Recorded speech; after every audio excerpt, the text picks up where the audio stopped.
Hello and welcome to my channel. I'm Bonnie with a B, and I'm coming to you today with another thrift haul video, this time from my local Goodwill. It wasn't a huge haul, but I found some really interesting items and a few things with some history, which I'd like to share with you. So let's jump right in.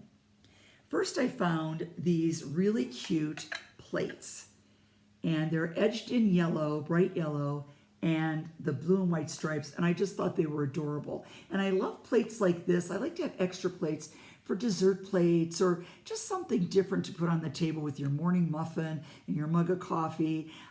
These were 50 cents each, and I bought all four of them. So they were 2 for 65 cents with my 35% off. And they are from IKEA, and I really like them. Okay, and then I found two of these beauties, these ceramic planters. Isn't that just lovely? And these were $2.60 each. And they have a hole in the bottom, which is great. The little catch plate there. And I just thought these were lovely. I wish I could find a neutral one to go in my kitchen because after the first of the year, my kitchen's not going to be yellow, but we'll see. I may use one of these to repot a plant that I have. Then I found these really wonderful little individual Anchor Hocking casserole dishes. And there are 3 of us, and there were 3 casserole dishes. They're 12 ounces, and they would hold a nice portion of, tuna casserole or a dessert if you wanted to bake individual desserts, or just for leftovers that you want to heat up. I really, really like them, and they were 65 cents each. So I picked those up. This I thought was really interesting. I turned it over and it says Stiff Pewter, Williamsburg. So I looked it up, I bought it. It was $1.30, and Stiff Pewter Company made quite a bit of pewter. And they were contracted by Williamsburg to make these things for sale in their shop and in their gift shops. And they are called porringers, Porringers. And in colonial times, they were used to drink from and also to eat from in some cases. Now, this would have been porridge for a baby, maybe, or a little drink cup for a child. The larger ones might have held a small helping of stew or soup, and more than likely was used to drink grog or whatever the drink of the day was in that time in colonial times.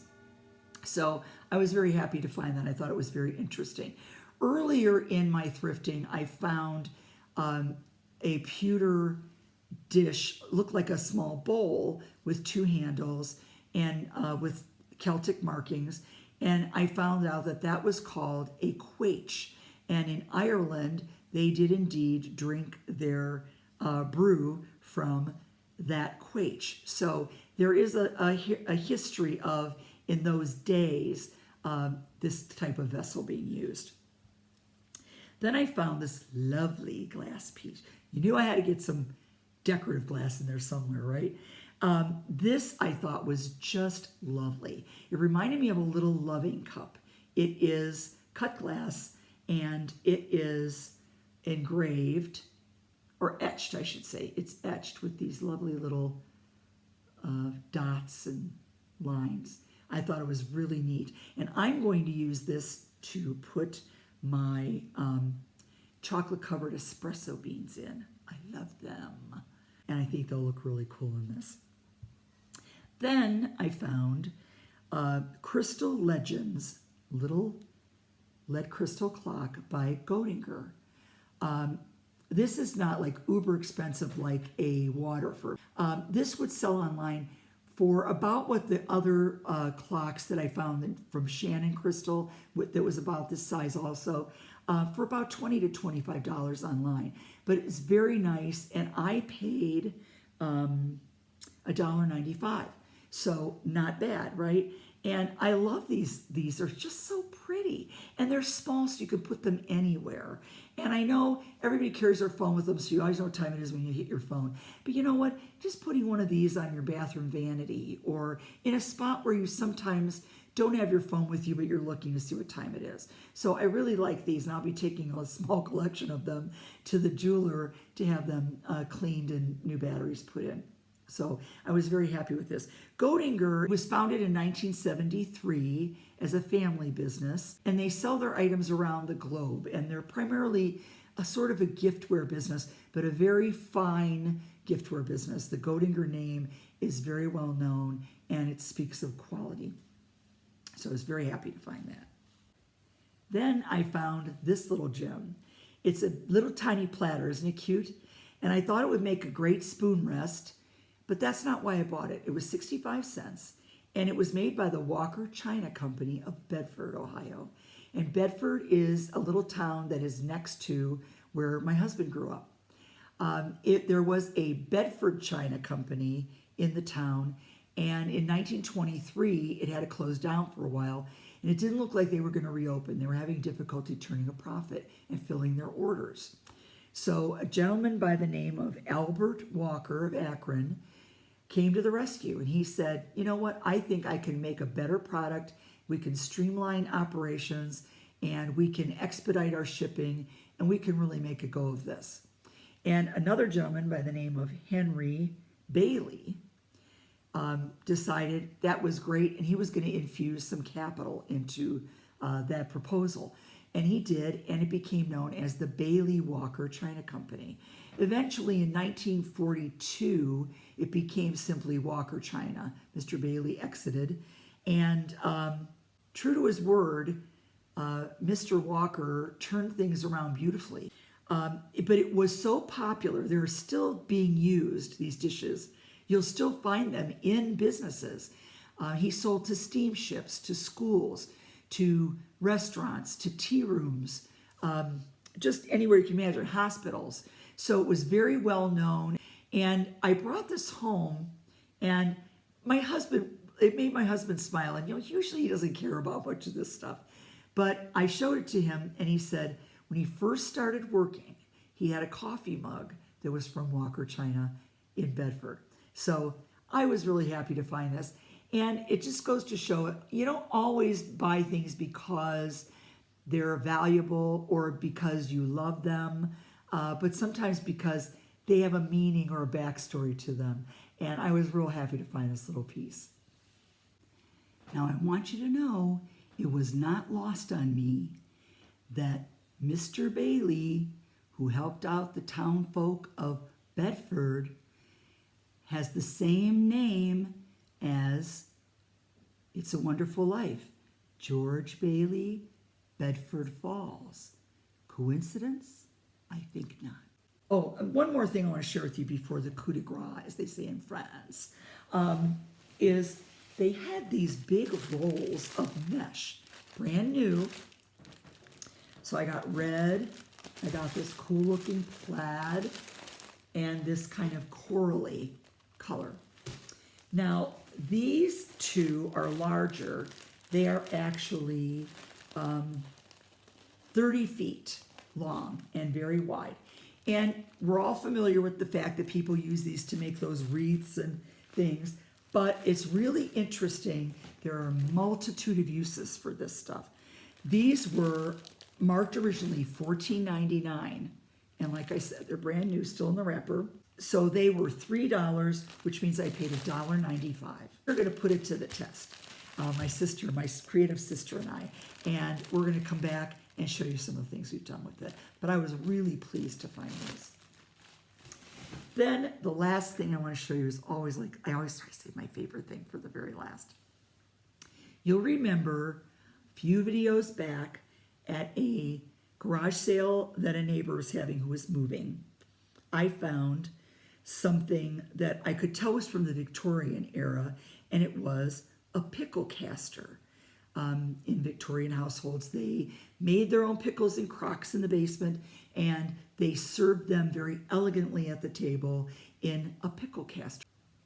So I'm walking through Goodwill, and I see this item. Okay, now it doesn't look anything like the other pickle caster. The other pickle caster was round and had a lid like a biscuit barrel. Okay, and I thought, well, I don't know. I'm not sure what that is. It was $6. So I would have paid $3.90. And I was looking at it and I thought, oh, I don't know. Hello. Well, I'm trying to keep it in one piece. I don't know. Maybe I'll think about it. I'm not sure. And I could tell there was something missing over here. There was a little hook. Now, the other one that I showed you had, if you'll recall, tongs that hung. But what's this round thing? I have no idea what that is. So I thought, oh, I don't know. And the more I thought about it, it also was clinking around and it was taped. And it had a bunch of little glass vials inside of it. And I thought, well, I don't think those go with this. So I have no idea what this thing is or what it was used for. But you know, my curiosity got the better of me. And I thought, if nothing else, if I can't make hide nor hair of this, I've got a cute little jar. Okay? So I brought it home. And lo and behold, it is a pickle caster. It's just a different type. It's not quite as ornate as the other one that I have. But it does have some pretty stamping on the metal. And so inside were a bunch of these little, I just got the dropsies today. It had a bunch of these little vials, which have, I'm going to tell you, have nothing to do with the pickle caster, except that one of them was different. And it fit in this little round piece. So now, what do you think went there? Oh, I'll tell you what went there. When I looked it up online, I saw some that had little pickle forks that hung in the hook, and then the bottom of the pickle fork would drip into that little thing so you didn't get the tablecloth dirty. Amazing, right? Well, you won't believe this, but years and years ago, my husband's mom, my mother-in-law, Irene, who was just a lovely, lovely woman, she had some pieces of silver from one of her relatives, okay? And this says Crown Silver on it. See how pretty that is? How lovely. And it's got the design on both sides. So, I mean, it's really a nice piece, right? Little tiny tines on it. Well, would you believe, gang? I pulled it out of the drawer. I kept it because I just loved it. I loved the little fork. Okay? Loved it. Love, love, love. So I hung on to it. I've used it with pickles in a dish. Okay? Well, it actually, I think, was meant to be in one of these because look at how beautifully it fits. So talk about the find of the day, okay? And then I had that pickle fork, and it makes a complete set. I have the whole thing, nothing's missing. I was really, really thrilled. And this is, again, from the Victorian era at the turn of the century. So a very, very nice thing to find and a great price. So you may be thinking, as I was, what are these little things? Okay, well, I turned them over, and they have a mark on the bottom. It's an H and an A. And at first I thought Anchor Hocking. Well, it's not. It's sometimes mistaken for that. But it's actually Hazel Atlas Glass Company. And Hazel Atlas made all kinds of things. But one of the things they made were vials and medicine bottles for hospitals and different places. And I believe that these are, I cannot find them, but I can't think of anything else. My sister, who has some medical background, said they looked to her like specimen bottles back in the day. So I'm thinking that they are some medically related vessel made by Hazel Atlas. And each one of these has a different number on the bottom. So it was 22, 24. They're identical. There's no difference in them. So I thought that was interesting. So that was kind of a neat find. And I think that they just put these in, whoever donated them maybe, put everything down in that jar. And that's the way that Goodwill put it on that shelf. So again, that was a really, really happy day for me. I love finding real unusual things and things that have a story. That's what thrills me. Things that I like, of course, but things that have a story and a history and that you can imagine being used back in the day. So thanks again for joining me. If you enjoyed this video, please give me a thumbs up and let me know that you did. And if you haven't already, please subscribe because we're trying to grow our channel. And the more subscribers we have, the better it is for us. We really, really appreciate the time you spend with us. So please take care and we'll see you next time.